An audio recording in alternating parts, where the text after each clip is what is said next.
ও আমার অনেক ভালো সম্পর্ক ওর সাথে। তো একটা কথা বিতর্কে কিন্তু মারামারি কথা বা তর্কাতর্কি এগুলো হয়েই যায়, সবারই হয় এগুলো। সো আমাদেরও একটা তর্ক বিতর্ক হয়েছে, এর মধ্যে ও তর্ক করছে, আমি তর্ক করছি, ও হাত দিছে আমি হাত দিছি। এই বিষয়টা নিয়ে তখনও কিন্তু আমাকে ও অনেক কিছু বলছে যে বাড়ি লিখে দেয় না, এই জন্য আমাকে মারছে, এটা করছে সেটা করছে। কিন্তু পরবর্তীতে যখন আমরা আবার ঠিক হলো সব কিছু, তখন আবার বললো কি যে আমি এটা হাইপার মোমেন্টে বলে ফেলছি, এগুলো ভুলে বলছি, মিথ্যা বলছি, এগুলো আসলে সঠিক না, কিন্তু আমাদের একটা প্ল্যানিং আছে, আমরা এগুলো করবো। মামলা হয়েছে হ্যাঁ হাসছে কে? আচ্ছা আবার হ্যাঁ হাসাহাসি করেন নাকি একটু সাইড থেকে? আপু আপু একটু নার্ভাস নাকি? আজকের ভিডিওটি আমার হবে মামুনের এই আইনজীবীকে নিয়ে।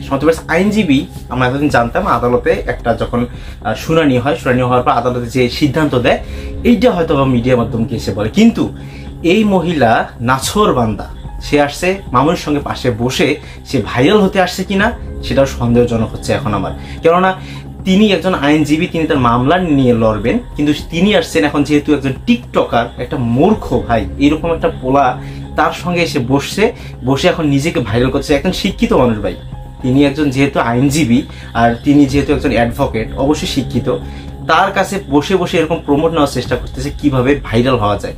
আরো কিছু কাণ্ড ঘটলো আজকের ভিডিওটিতে, যেটা দেখলে আপনি চোখ মাথায় উঠে যাবে। চলুন, টিকটকার মামুন গ্রেফতার হওয়ার আগের যে কিছু কথা বলেছেন, যে কথাগুলোর কারণেই মূলত তার এরকম একটা অবস্থায় পড়তে হলো, যেটা দেখার পর লায়লা আসলে অ্যাকশন নিয়েছিল, কি এমন কথা বলছিলেন যার কারণে এরকম একটা ঘটনা ঘটছে। চলুন আমরা সেই ভিডিওটি একটু দেখে আসি। কিছুদিনের মধ্যে আমার ওয়ারেন্টও বের হয়েছে, কিছুদিন আগে দেখলেন। সো এই বিষয়টা জানার আগে এই বিষয়টা নিয়ে পুরোপুরি কথা বলবে আমার লয়ার আপু, বড় আপু যে আছে লিজা আপু, উনি কথা বলবে এটা নিয়ে। কিন্তু আমি জাস্ট বলতে চাই যে ও যেগুলো করতেছে এগুলো আমি কখনো ওর কাছ থেকে আশা করি নাই। কারণ আমি আজ পর্যন্ত আপনারা দেখবেন না কোথাও আমি ওর নিয়ে একটা বাজে মন্তব্য করছি, কিন্তু ওর কাছ থেকে একবার না দুইবার না কয়েকবার বাজে মন্তব্য আসছে। যখন ওর সাথে একবার আমার একটু হাতাহাতি হলো, তর্ক বিতর্ক হলো, ও আমার গায়ে হাত দিল, আমি ওর গায়ে হাত দিলাম, এমন না যে ওরে আমি হত্যার চেষ্টা করছি বা এমন কিছু না। একটা ফ্রেন্ডশিপ, ভালো ফ্রেন্ডশিপ, আপনারা জানেন যে ওর সাথে আমার প্রায় 4 বছরের একটা ভালো সম্পর্ক। আমার কো আর্টিস্ট, ও আমার অনেক ভালো সম্পর্ক ওর সাথে। তো একটা কথা বিতর্কে কিন্তু মারামারি কথা বা তর্কাতর্কি এগুলো হয়েই যায়, সবারই হয় এগুলো।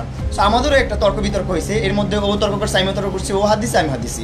এই বিষয়টা নিয়ে তখনও কিন্তু আমাকে ও অনেক কিছু বলছে যে বাড়ি লিখে দেয় না, এই জন্য আমাকে মারছে, এটা করছে সেটা করছে। কিন্তু পরবর্তীতে যখন আমরা আবার ঠিক হলো সব কিছু, তখন আবার বললো কি যে আমি এটা হাইপার মোমেন্টে বলে ফেলছি, এগুলো ভুলে বলছি, মিথ্যা বলছি, এগুলো আসলে সঠিক না, কিন্তু আমাদের একটা প্ল্যানিং আছে, আমরা এগুলো করবো। ও কিন্তু মানে ওর এদিকেও ওর ফেস, ওদিকেও ওর ফেস, মানে দুই দিকেই ও ছেলের মা, ও ছেলের বাপ, ওই সব। তারপর রিসেন্টলি যেটা ও আমার ইনবক্সে একদম ভালো ভালো মানুষ, অনেক কথাবার্তা, অনেক ভালো কথা, আবার হুট করে আবার খারাপ কথা, আবার হুট করে অনলাইন জগতে এসে, অনলাইনে এসে আমাকে নিয়ে আবার কন্ট্রোভার্সি। আমারও কিন্তু একটা আত্মসম্মান আছে, আমারও কিন্তু মানিজ্যত কিছু হলো একটা আছে, এমন না যে সব মানুষেরই মানিজ্যত আছে, সবারই সম্মান আছে, এমন সম্মান ছাড়া কেউ তো নাই, সবারই সম্মান আছে। একটা গরিব মানুষে ভিক্ষা করে তারও একটা সম্মান আছে, যে জোকার তারও একটা সম্মান আছে। তো ও এসে অনলাইনে এসে বলে ও বান্ধবের সাথে ছবি তুলে, আমার সাথে বান্ধবের সাথে তুলনা করে। তারপর আমার কিন্তু বংশগতি মানুষ আছে, আমার আবার বলছে আমার স্ট্যাটাসে ওর স্ট্যাটাস মিলে না, এগুলো তো যাইতে চাই না। আমার স্ট্যাটাসে এমন মানুষ আছে তার পায়ের নখের যোগ্যও না, এগুলো আমি বলতে চাই না। আমি যেটা বলতে চাই সেটা মামলাটা নিয়ে বলতে চাই, এটা বলবে আমার আপু লিজা আপু বলবে। আর ওর সাথে একটা সম্পর্কে ছিলাম, ভালো একটা সম্পর্ক ছিল, অ্যান্ড কো আর্টিস্ট ছিল, ওর সাথে একটা কাজের একটা সম্পর্কে ছিল। যেমন ও অনেক জায়গায় কিন্তু বলছে আমার কাছে অনেক টাকা পয়সা নিয়েছে, এটা নিয়ে সেটা নিছে। তো আমি যদি এখন বলতে চাই তাহলে আমিও কিন্তু বলতে পারি, বললে যে ও আমাকে দিয়ে বিজনেস করছে, গিভ অ্যান্ড টেক হয়েছে ওর সাথে আমার। ও আমাকে যে এতদিন ও রেমিটেন্স আসছে, আপনারা যারা কন্টেন্ট আপলোড করেন আপনারা জানেন যে কন্টেন্ট আপলোড করার পর একটা রেমিটেন্স আসে, একটা ডলার আসে, হ্যান্ডসাম একটা অ্যামাউন্ট আসে। সো ওই অ্যামাউন্ট থেকে ও আমাকে কিন্তু কোনো ভাগ দিত না, সবটাই কিন্তু ওর অ্যাকাউন্টে যাইতো। এই পর্যন্ত 4 বছর যত ইনকাম করছে, 4 বছর আগে তো ফেসবুক, টিকটক কোনো কিছু করতো না, কোনো ভিডিও করতো না। আমি ওরে ভিডিও করাইছি, ও নিজে কিন্তু এটা আপনাদের কাছে স্বীকার করছে। অ্যান্ড আমি ওরে ভিডিও করাইছি, আমি চাইছি যে আমার সাথে যে আছে, আমি যার সাথে ভালো রিলেশন। অ্যান্ড ও গত একটা লাইভেও বলছে যে মামুন গরমে ঘামতেছে, আমি এসি পাঠাই দিছি। তো ও নিজের মুখেই কিন্তু বলছে ও পাঠাই দিছে, আমিও মানি হ্যাঁ ও পাঠাই দিছে, আমি সব জায়গায় স্বীকার করি যে হ্যাঁ ও পাঠাই দিছে। আমি তোর কাছ থেকে চাইয়া বা কোনো কমিটমেন্ট দিয়ে তো আমি ওর কাছ থেকে নিই, কোনো বিয়ের প্রলোভন দেখেনি যে আমি তোমাকে বিয়ে করবো, আমি তোমাকে ভালোবাসবো, আমার সাথে প্রেম করবো, তো আমাকে এগুলো পাঠাও, এইসব তো কোনো কিছু ছিল না। এগুলো মিথ্যা মামলা, এগুলো মিথ্যা কথা, এগুলো কিন্তু আমাদের কোর্টে বলা হয়েছে এইসব কথাবার্তা, যেগুলো একটু পরে আমার যে লয়ার আপু আছে লিজাপু, উনি ক্লিয়ারিফাই করবে।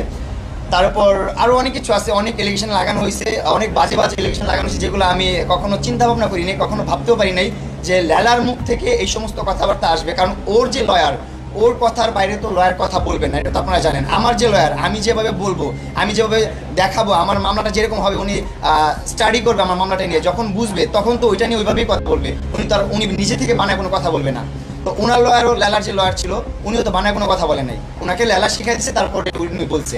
তো যে সমস্ত কথাবার্তাগুলো বলছে এগুলো আসলে অ্যাকসেপ্টেবল না, আর আমি এগুলো মেনে নিতে পারতেছি না। এত বাজে বাজে কথাবার্তা বলছে যেগুলো জীবনে আমি কল্পনা করতে পারিনি যে লেলা এগুলো বলবে আমাকে, বুঝতে পারলেন? এরকম বাজে একটা অবস্থা হয়েছে।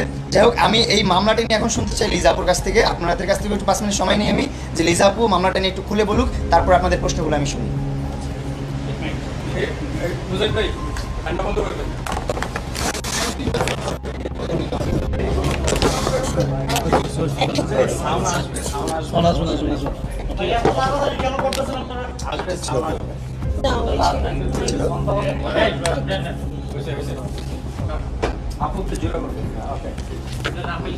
ওকে,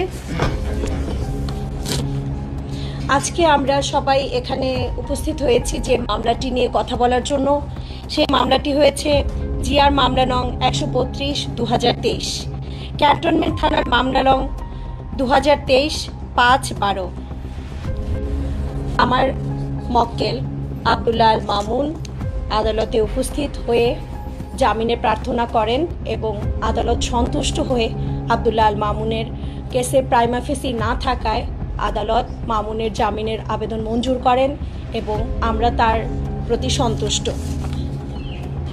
আমি একজন আইনজীবী হিসেবে এই মামলায় পর্যালোচনা করে যা দেখতে পাই, আমাদের যিনি বাদীনি আছেন মিস লায়লা, উনি যে মামলাটা করেছেন, মামলার যে অভিযোগ করেছেন, অভিযোগটি একেবারেই অতিরঞ্জিত ছিল।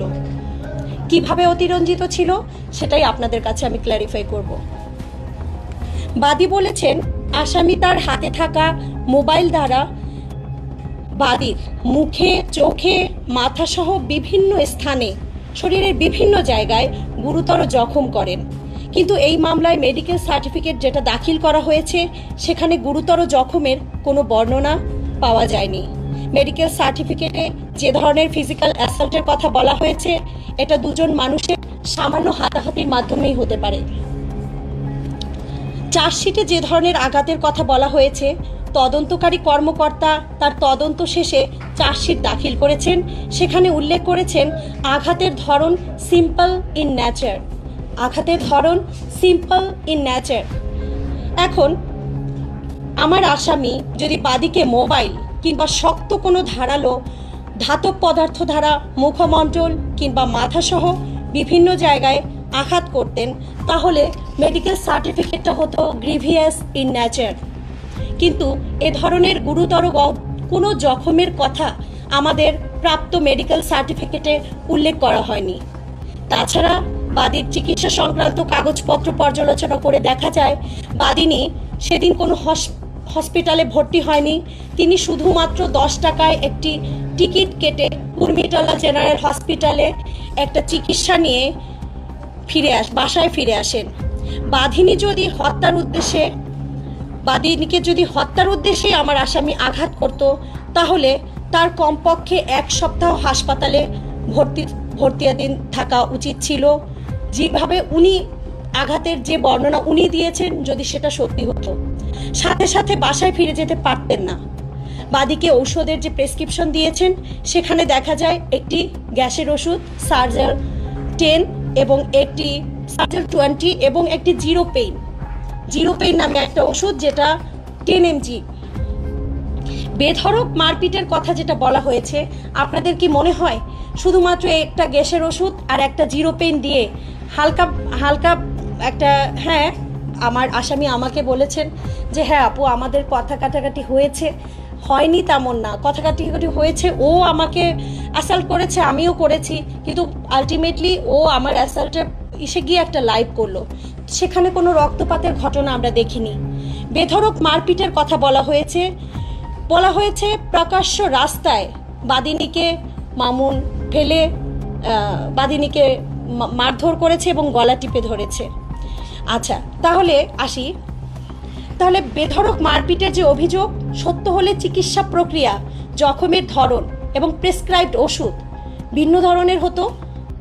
এতে সহজেই বোঝা যায় বাদীনি অতিরঞ্জিত করে মিথ্যা কল্পকাহিনী সাজিয়ে মামলার অভিযোগ দায়ের করেন। সদীপ আপনার মামুনের বক্তব্যটি শুনলে এবং আপনার এর ব্যাপারে প্রেক্ষিতে আপনার কি মনে হচ্ছে, আসলে দোষটা কি মামুনের নাকি লায়লার ছিল, এবং যে এভিডেন্স গুলো সে দেখানোর চেষ্টা করছে এবং যে ব্যাপারগুলো বোঝানোর চেষ্টা করছে এই ব্যাপারগুলো নিয়ে আপনার কি মন্তব্য? আসলে আমাদের কতটা খারাপ পর্যায়ে আসলে এদের কাছে এইভাবে আসলে সংবাদ মাধ্যমরা যেতে পারে? আসলে তাদের যে কার্যকলাপগুলো ছিল দুজনকে সমান দোষী হিসেবে আমি মনে করি, তাদেরকে উত্তম মাধ্যম দেওয়া দরকার, দুইটাকেই আসলে জেলে পোড়ানো দরকার এবং তাদের আসল রহস্যটা কি ছিল এটা বের করে আনা দরকার, আমি এটা মনে করি। তবে আইনজীবীর ব্যাপারটা নিয়ে আপনারা অবশ্যই কমেন্টে লিখতে থাকুন। আইনজীবী তিনি তার পাশে বসে আসলে কি ভাইরাল হতে আসছেন নাকি আসলে তিনি তার কেস মামলা লড়তে আসছেন, এটাই আসলে কনফিউজ এখন দর্শকরা এবং নেটিজনরা। সদীপ আজকে ভিডিও পর্যন্ত, চ্যানেল নতুন হলে সাবস্ক্রাইব করুন, বন্ধু হয়ে পাশে থাকুন। আল্লাহ হাফেজ।